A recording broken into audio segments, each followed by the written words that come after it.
अस्सलाम वालेकुम दोस्तों, मुझे उम्मीद है आप सब लोग ठीक होंगे। आज अकाउंटेंट जोन आपके लिए एक बहुत ही ज़बरदस्त वीडियो लेके आया है जिसका नाम है सैलरी टैक्स कैलकुलेटर। इस कैलकुलेटर की मदद से आप अपनी सैलरी के ऊपर जो टैक्स है वो खुद ब खुद कैलकुलेट कर सकेंगे। और अगर आपने अभी तक मेरा चैनल सब्सक्राइब नहीं किया तो काइंडली मेरा चैनल सब्सक्राइब भी करें, लाइक भी करें और शेयर भी करें ताकि आपको इस तरह के मज़ीद ज़बरदस्त कैलकुलेटर जो है वो मिलते रहें। चलिए हम सबसे पहले स्टार्ट करते हैं अपने कैलकुलेटर की तरफ। तो सबसे पहले मैं आपको बताना चाहता हूँ कि ये कैलकुलेटर्स कौन लोग यूज़ कर सकते हैं। जो अकाउंटेंट्स हैं प्रैक्टिकल लाइफ के अंदर वो यूज़ कर सकते हैं इसको, सैलरीड पर्सन यूज़ कर सकते हैं, टैक्स कंसल्टेंट्स यूज़ कर सकते हैं, स्टूडेंट्स यूज़ कर सकते हैं, और कोई भी आदमी जिसको टैक्स का नो हो नहीं है और वो अपनी सैलरी के ऊपर मालूम करना चाहता है कि कितना टैक्स है, तो वो इस कैलकुलेटर को यूज़ कर सकता है। इससे पहले कि हम इस कैलकुलेटर्स के फंक्शंस के ऊपर जाएं, मैं आपको थोड़ा सा कॉन्सेप्ट बताना चाहता हूं कि ये जो टैक्स ईयर है ये 2023 के लिए है। और आपने याद रखना है कि 2023 से क्या मुराद है कि 1 जुलाई 2022 से स्टार्ट होता है और 30 जून 2023 पे ख़त्म हो जाता है। ये जो टैक्स ईयर होता है ये कैलेंडर ईयर से डिफरेंट होता है। नॉर्मली जो हमारा कैलेंडर ईयर होता है वो जनवरी से स्टार्ट होता है और 31 दिसंबर पे एंड होता है। इसके अलावा ये आपने याद रखना है कि ये जो कैलकुलेटर है इसमें हम अज्यूम कर रहे हैं कि जो आपके जो प्रैक्टिकल लाइफ के अंदर जो इंक्रीमेंट्स होते हैं सैलरीज के अंदर वो भी जुलाई में ही होते हैं। जुलाई से 30 जून तक होते हैं, यानी कि आपका जो सैलरी का इंक्रीमेंट ईयर है वो सेम है जो कि आपका टैक्स ईयर है।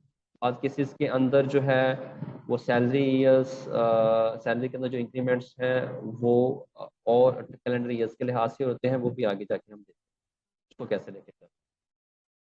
इसमें याद रखना है कि सबसे पहले ये हमने कुछ सेल्स को ग्रे किया हुआ है, इसके अंदर सिर्फ आपने डाटा पुट करना है, बाकी सेल्स के अंदर आपने डाटा पुट नहीं करना। आल तो हमने ये बाकी सेल्स को प्रोटेक्ट भी किया है। अगर आप इसको बाकी सेल्स को चेंज करने की कोशिश भी करेंगे तो ये आपको नहीं करने देगा। यहाँ पे आपने सबसे पहले अपनी मंथली सैलरी लिखनी है जो कि आपकी सैलरी स्लिप से है, और ये बेसिक सैलरी क्यों लिखी यहाँ पे मैंने, इसको कैटेगराइज करना बहुत ज़रूरी है क्योंकि आगे हम मेडिकल अलाउंस लेके चल रहे हैं जिसकी वजह से हमें टैक्स के बेनिफिट हो सकता है, इसलिए मैंने बेसिक सैलरी को सेपरेट किया। यहाँ पे आपके जो प्रैक्टिकल लाइफ के अंदर नॉर्मली जो अलाउंसेस यूज हो रहे होते हैं वो सारे अलाउंसेस मैंने लिख दिए हैं। यहाँ पे आप सिंपल उनकी अपनी सैलरी स्लिप के मुताबिक जो है वो अलाउंसेस लिखते जाएंगे, और जो भी अलाउंस आपसे रेलिवेंट नहीं होगा उसको आप सिंपली जीरो कर दें। इसके अलावा आप यहाँ पे देख सकते हैं, यहाँ पे कमीशन भी लिखा हुआ है। ये कमीशन बेसिकली बाद कंपनीज के अंदर जो सैलरी स्ट्रक्चर होता है वो सैलरी प्लस कमीशन के बेस पे चल रहा होता है। तो सैलरी जो है, कमीशन जो है basically as per income tax law वो सैलरी का ही पार्ट होता है, इसलिए यहाँ पे आप अपना कमीशन भी लिखेंगे मंथली बेसिस पे। बोनसेस हैं, अगर आपको क्वार्टरली मिल रहे हैं तो आप उसको मंथली बेसिस पे कैटेगराइज कर सकते हैं और अपना मंथली बोनसेस कोई वैल्यूज डाल सकते हैं। इसी तरह ओवर टाइम है वो आप सारा डाटा लिख सकते हैं। के बाद यहाँ पे आपने लिखना है नंबर ऑफ मंथ्स, कितने मंथ आपने टैक्स ईयर 2023 के अंदर जॉब की। मैंने यहाँ पे 12 मंथ लिखे हुए हैं इस अजम्पशन के साथ कि आप पूरा साल जॉब करते रहे हैं। अगर आपने इस को 6 माह या 8 माह या 10 माह जो भी जॉब की है वहाँ पे आप नंबर ऑफ मंथ्स लिख देंगे तो आपकी कैलकुलेशंस चेंज हो जाएंगी। अगर मैं यही अज्यूम कर रहा हूँ कि आपने पूरे साल इसकी जॉब की है, ये जो 6 लाख रुपए है ये सैलरी एग्जाम्प्ट रेंज है, इसको आपको करने की कुछ ज़रूरत नहीं है। बाकी जो कैलकुलेटर है वो अपनी कैलकुलेशंस खुद ब खुद ही कर लेगा।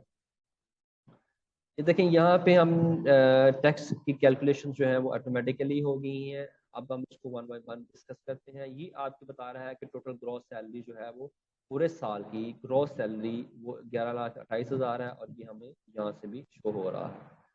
यहाँ से हमने इसके अंदर मेडिकल अलाउंस को माइनस किया हुआ है। मेडिकल अलाउंस जो है इस हवाले से मैं आपको थोड़ा सा बता दूं कि मेडिकल अलाउंस आपकी बेसिक सैलरी जो होती है, बेसिक सैलरी का 10% एग्जेम्प्ट होता है, उससे ज़्यादा आपको एग्जेम्पशन नहीं होती। फॉर एग्जांपल यहाँ पे अगर मैं यहाँ पे फॉर एग्जांपल अब 60,000 आ रहा है एनुअली, ये उसको 60,000 ही लेके चल रहा है। लेकिन अगर आपका मेडिकल अलाउंस एक्चुअली आपको मिल रहा है वो अगर एक्सीड कर जाता है बेसिक सैलरी से तो ये कैलकुलेटर क्या करेगा, वो as per income tax law सिर्फ आपको 10% ही एग्जाम्प्ट करेगा। मैं आपको इसकी मिसाल देता हूँ, जैसे मैं अगर मेडिकल अलाउंस को यहाँ पे 9,000 करता हूँ, तो आप देखेंगे कि ये आपको 87,840 रुपये दे रहा है, जो कि 10% ऑफ द बेसिक सैलरी इसका है।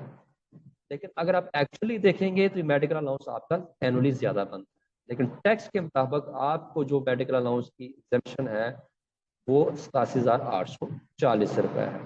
तो ये कैलकुलेटर का ये भी एक बेनिफिट है, ये आपको में से सैलरी में से ग्रॉस में सैलरी में से हमने मेडिकल अलाउंस को माइनस किया तो हमारे पास टैक्सेबल सैलरी आ जाती है। याद रखना है जो मेडिकल अलाउंस है ये आपको 10% ऑफ द बेसिक सैलरी उसी वक्त मिलेगा जब आपको सिर्फ मेडिकल अलाउंस मिल रहा है। अगर आपको मेडिकल अलाउंस के साथ उसकी रीइंबर्समेंट भी मिलती है मेडिकल एक्सपेंसेस की, तो ये आपका एग्जाम्प्ट नहीं होगा, तो देन आपको यहाँ से इसको खत्म करना होगा। उसके बाद आप देखेंगे कि मेडिकल अलाउंस को लेने का क्या बेनिफिट। अगर मैं मेडिकल अलाउंस को खत्म करता हूं तो आप देखेंगे कि आप जो टैक्स लाइबिलिटी जो पहले 975 थी वो अब मंथली 1100 पे भी पहुंच गई है। तो इस तरीके से हम प्रॉपर अपने टैक्स की सेविंग भी कर सकते हैं।